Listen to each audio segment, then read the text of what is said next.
Assalamualaikum warahmatullahi wabarakatuh. Selamat pagi anak-anak semua. Kali ini kita akan mempelajari materi tentang jaringan tubuh tumbuhan. Nah, pertama kita akan membahas tentang macam-macam jaringan pada tumbuhan. Nah, ini adalah salah satu jenis tumbuhan. Nah, tubuh tumbuhan terdiri atas jaringan.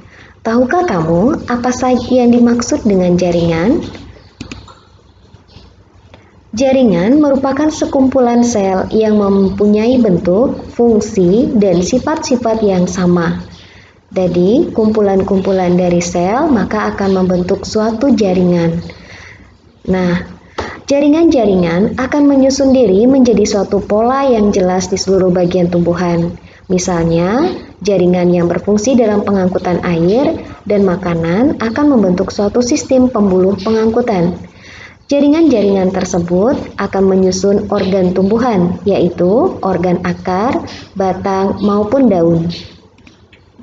Nah, macam-macam jaringan pada tumbuhan. Pada tumbuhan terdiri atas dua jenis jaringan. Yang pertama adalah jaringan meristem. Jaringan meristem atau sering juga disebut sebagai jaringan muda adalah jaringan yang terdiri dari sekelompok sel yang selalu aktif melakukan pembelahan, maka disebut sebagai jaringan meristem. Jaringan meristem ini mempunyai ciri ukuran selnya yang kecil, sel berdinding tipis, mempunyai nukleus yang relatif besar, banyak mengandung sitoplasma, serta selnya berbentuk kubus. Nah, ini adalah contoh dari jaringan meristem. Jaringan meristem dibagi menjadi tiga macam. Ada yang disebut sebagai promeristem, yaitu jaringan meristem yang telah ada ketika tumbuhan masih dalam tingkat embrio. Jadi sejak kecil, tumbuhan masih kecil itu, tumbuhan sudah memiliki jaringan promeristem.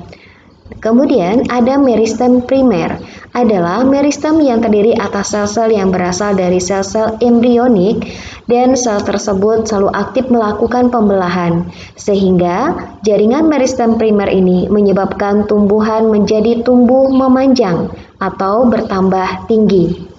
Jaringan meristem ini biasanya terdapat pada ujung akar dan ujung batang. Yang ketiga ada meristem sekunder, yaitu meristem yang berasal dari jaringan dewasa yang berubah menjadi embrional kembali.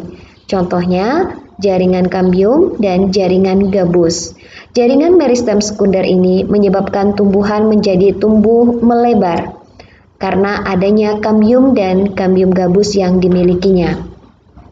Kemudian, yang kedua setelah jaringan meristem, bahwa tumbuhan juga memiliki yang namanya jaringan permanen. Jaringan permanen atau sering juga disebut sebagai jaringan dewasa. Jaringan permanen adalah jaringan yang bersifat non-merismatik. Jaringan non-merismatik yaitu jaringan yang sel-selnya tidak membelah lagi. Nah, contoh jaringan permanen ini terdapat beberapa jenis. Yang pertama ada yang disebut sebagai jaringan epidermis. Jaringan epidermis yaitu jaringan yang terletak paling luar dari tubuh tumbuhan, baik itu pada akar, batang, daun, bunga, buah, dan biji.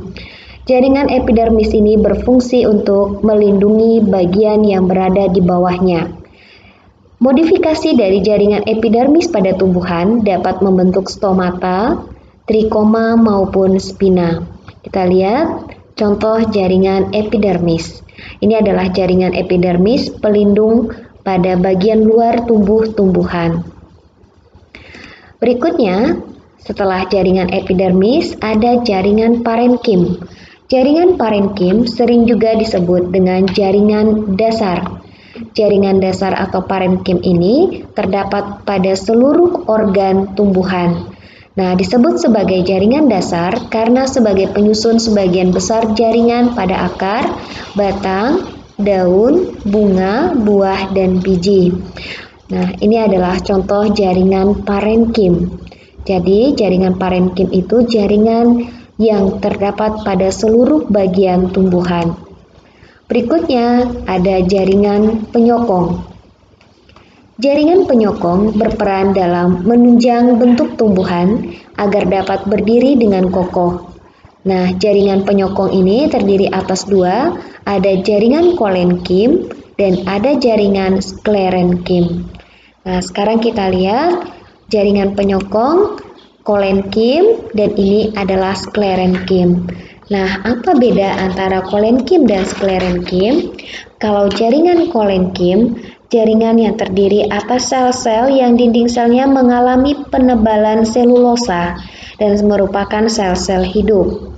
Sementara jaringan sklerenkim adalah jaringan yang terdiri atas yang mengandung lignin dan jaringannya bersifat kuat dan tebal. Nah, dan umumnya terdiri atas sel-sel mati. Nah, ini perbedaan antara jaringan penyokong kolenkim dan jaringan penyokong sklerenkim. Pada umumnya, jaringan kolenkim ini terdapat pada tumbuhan yang masih muda, sementara sklerenkim terdapat pada tumbuhan yang sudah tua.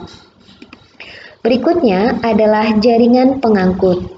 Jaringan pengangkut atau disebut sebagai berkas vaskular merupakan jaringan yang berperan untuk mengangkut air dan unsur hara dari akar sampai ke daun.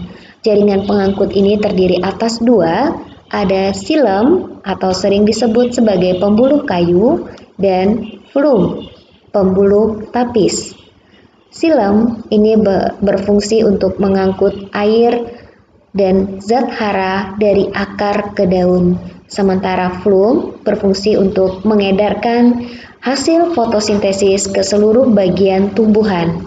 Kita lihat, nah ini adalah gambar xilem dan phloem yang ada pada batang. Nah, di bagian dalam ini adalah xilem-nya dan ke arah luar itu membentuk phloem. Kemudian berikutnya adalah jaringan gabus. Merupakan jaringan yang tersusun dari sel-sel parenkim gabus. Pada tumbuhan dikotil, jaringan gabus dibentuk oleh kambium gabus atau yang disebut dengan velogen dan terletak di sebelah bawah dari jaringan epidermis. Nah, ini adalah jaringan gabus. Bagian jaringan gabus yang di atas itu bukan modifikasi dari parenkim gabus.